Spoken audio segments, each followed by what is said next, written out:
सही समझ रहे हो तुम। नया सेटअप, कुछ नया ट्राई कर रहे थे, इसीलिए लास्ट 2 दिन वीडियो नहीं आई थी। लेकिन भाई इस तरीके से क्रेजी टेस्ट मुकाबला चल रहा है कि वीडियो तो मुझे बनानी ही थी। और भाई भले मुझे इस बात को समझने में 1 महीने लग गए हों, लेकिन ये बात मैं पूरे दावे के साथ कह सकता हूं कि इस सीरीज में हमारी भारतीय टीम ने हमारे उम्मीद से कहीं ज्यादा बेटर परफॉर्म किया है। ज्यादा दूर नहीं, अभी बस हमें 1 महीने पीछे देखना है और भाई हम 4-0 5-0 की उम्मीदें लगाए बैठे थे। और यहाँ पर हमारे पास बहुत ही रियलिस्टिक चांस है कि हम इस सीरीज को 2-2 के साथ फिनिश करें। और ये सब पॉसिबल इसीलिए हुआ है क्योंकि हमारे लिए हर टेस्ट मैच में एक नया बंदा, नया हीरो बना है। फिर चाहे शुरू में जायसवाल गिल हो, बीच में पंत जडेजा हो और फिर अंत आते आते मियां मैजिक आकाशदीप और वॉशिंगटन सुंदर ही क्यों ना हो। अरे वेट अ मिनट, क्या सोचा कि बाकियों की तरह ये बीकेएल भाई को भूल गया? नहीं भाई, ऐसा कुछ भी नहीं है। केएल भाई का भी कंट्रीब्यूशन बहुत अच्छे से पता है। और अभी कल का ही देख लो, जिस तरीके से हमारे जडेजा, वॉशी और आकाशदीप ने बैटिंग की है ना, हमारे मैकुलम साहब की भी फटके 4 हो गई। वो भी कह रहे थे कि सालो इनको बॉलर क्यों बोलते हो, बैटर घोषित क्यों नहीं कर देते। तो हर एक टेस्ट मैच की ड्रामेटिक फिनिश की तरह ये टेस्ट मुकाबला भी बिल्कुल डिफरेंट नहीं है। अब इक्वेशन कुछ ऐसी है कि इंग्लैंड को चाहिए 324 रन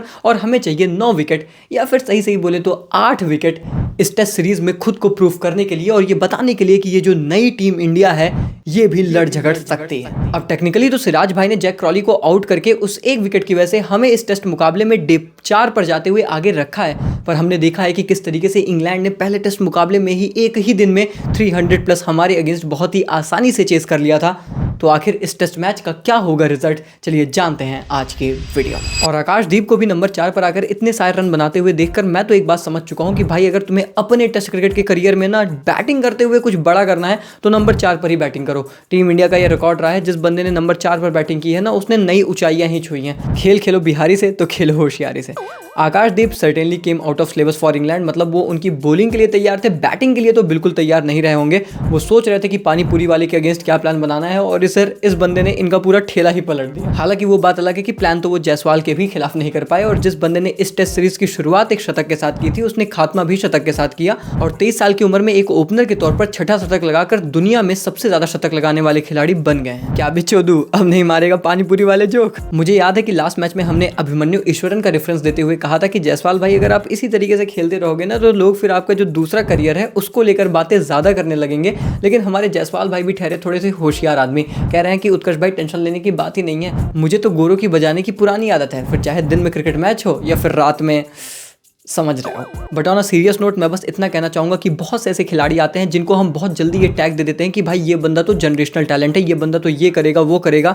देखो इतने बड़े टैग्स तो मैं नहीं दे सकता, पर मैं इतना ज़रूर कह सकता हूँ कि अगर एक ऑल फॉर्मेट प्लेयर के तौर पर मैं किसी को फ्यूचर जनरेशनल टैलेंट देखता हूँ तो मेरी नज़र में फिलहाल के लिए तो वो यशस्वी जायसवाल ही नज़र आते हैं। और इस टेस्ट मैच में उस चीज़ का सबसे प्राइम एग्जाम्पल था। देखो अगर इस सीरीज़ में हमें 2-2 से बराबरी करनी थी तो बहुत ज़रूरी था कि हमारे इंपॉर्टेंट की प्लेयर्स परफॉर्म करें। ये पिच भी कठिन थी तो बड़े खिलाड़ियों को स्टेप अप करना था। यशस्वी जायसवाल पहली पारी में वो चीज नहीं कर पाते हैं, लेकिन सेकंड इनिंग्स में उस बंदे ने अपनी इंटेंट एकदम चेंज की, उसने शुरू से अटैक किया। हाँ वो बहुत लकी भी रहे कि उनके कैचेस भी ड्रॉप हुए, पर कहते हैं कि किस्मत भी तो बहादुर का ही साथ देती है। और यशस्वी जायसवाल एक ऐसे खिलाड़ी हैं जो अपनी खामियों से सीखते बहुत जल्दी हैं। और इस मैच में हमने वो चीजें देखी थी कि किस तरीके से जो गेंद उनके पैर पर आती है, अटैक करती है उनके स्टंप्स पर, उस पर वो एलबीडब्ल्यू के एक अच्छे कंटेंडर बन जाते हैं राउंड द विकेट से। हालांकि इनको दिया हुआ मौका इन्होंने जरूर सुधारा, पर इसका ये मतलब नहीं कि सबका यही हाल है। फिर चाहे इंग्लैंड की कैचिंग प्रैक्टिस हो या फिर हमारे करुण नायर साहब हो, दोनों ने भैया मौके गंवाए ही हैं। Karun Nair after this series give me another chance, I want to run it once again. देखो करुण नायर को जब 5वें टेस्ट मुकाबले में फाइनली मौका मिला तो मैं बहुत खुश था, क्योंकि मुझे ये लगा कि गौतम गंभीर और उनके मैनेजमेंट का काफी मजाक बनाया जा रहा था कि एक तरफ तो आप कहते हो कि हम अपने खिलाड़ियों को एश्योरेंस देंगे, श्योरिटी देंगे, हम उन्हें ड्रॉप नहीं करेंगे, लेकिन उसके बाद आपने चौथे टेस्ट मुकाबले से उस बंदे को ड्रॉप कर दिया था। पर जब 5वें टेस्ट मुकाबले में उन्हें मौका मिला तो एक और मौका दिया गया कि जाओ भाई परफॉर्म करो, हम तुम पर ट्रस्ट करते हैं। पर स्टिल जिस तरीके की पारी करुण नायर ने दूसरी इनिंग में खेली, हाँ पहली इनिंग में एक अर्धशतक जरूर आया है, पर दूसरी इनिंग में जब टीम को एक बार फिर से जरूरत थी और रन्स बना रहे थे साथ वाले सारे खिलाड़ी, ही अगेन गॉट फ्लॉप। तो इसीलिए मैं ये चीज अब एकदम क्लियर कह सकता हूं, और मैंने पहले भी बोली थी इनफैक्ट कि मैनेजमेंट ने उन्हें मौका दिया, परफॉर्मेंस आई नहीं आई, अब मैनेजमेंट की कॉल है। एक बार फिर से मौका दिया गया, फिर से शायद परफॉर्मेंस उस स्तर की नहीं आई है, तो डेफिनेटली अब आगे मैनेजमेंट उनके साथ कंटिन्यू करना चाहता है, नहीं करना चाहता है, ये उनकी ही कॉल होगी। हालांकि जिस तरीके की अब कंडीशंस हैं, चीजें इंग्लैंड के भी फेवर में जा सकती हैं, पर भाई इतनी ज्यादा हमारे फेवर में रहेंगे क्योंकि वॉशिंगटन सुंदर, रविंद्र जडेजा जो दो ऐसे की प्लेयर्स रहे हैं हैं जिन्होंने हमारे लिए कमाल की परफॉर्मेंस की है। रविंद्र जडेजा, कितना सवाल था विदेश में क्या करेंगे, कैसे खिलाड़ी हैं, क्या फ्यूचर में इन्हें रखना चाहिए भी नहीं रखना चाहिए, सारे अपने हेटर्स का मुंह बंद कर दिया है। छठा अर्धशतक बैक टू बैक यार लगा दिया इस बंदे ने। और वहीं पर अगर हम बात करें वॉशिंगटन सुंदर की, जितने भी मौके मिले इस बंदे ने अति सुंदर परफॉर्म किया है। और जिस तरीके से इस पिच पर वॉशिंगटन भाई हमारे खेल कर गए हैं ना, मुझे लिटरली लग रहा था कि वो पिच क्यूरेटर पर भी अपनी खुन्नस निकाल रहे थे। वो कह रहे थे ले भाई तेरी पिच गई माँ खुदा ने। खैर अब ओवरऑल बात यही है कि इंडिया ने टारगेट तो बहुत ही अच्छा दिया है और बहुत ही रीजनेबल टारगेट है, जिसे एटलीस्ट हमारी गेंदबाजी से हम एक्सपेक्ट करते हैं कि डिफेंड कर लेना चाहिए। स्पेशली ये बात जानते हुए कि इंग्लैंड के ऑलरेडी एक डाउन है, एक बल्लेबाज उनके पास है नहीं, तो कुल मिलाकर हमें उनकी 8 विकेट ही चटकानी है। और इस पिच पर स्पाइसी और कंडीशंस शायद अब तक की सबसे ज़्यादा फेवरेबल कंडीशन है एज अ बॉलिंग यूनिट किसी भी टीम के लिए इस पूरी टेस्ट सीरीज में। अब वैसे ही हमारे सिराज भाई ने खाता तो खोल ही दिया है और इनफैक्ट अवे टेस्ट मैचेस में भारतीय टीम के लिए उनकी 100 विकेटें भी हो गई हैं। और क्योंकि जसप्रीत बुमराह खेल भी नहीं कर रहे हैं तो तुम उम्मीद करते हो कि इस पारी में भी 3 से 4 विकेट तो डेफिनेटली लोडिंग है। और अगर ऐसा हो गया तो ऐतिहासिक कारनामा भारतीय टीम कर सकती है और 2-2 से हम इस सीरीज को क्लोज कर सकते हैं, जो कि मुझे लगता है कि साइकोलॉजिकली हमारी टीम के लिए एक बहुत बड़ी विक्ट्री होगी।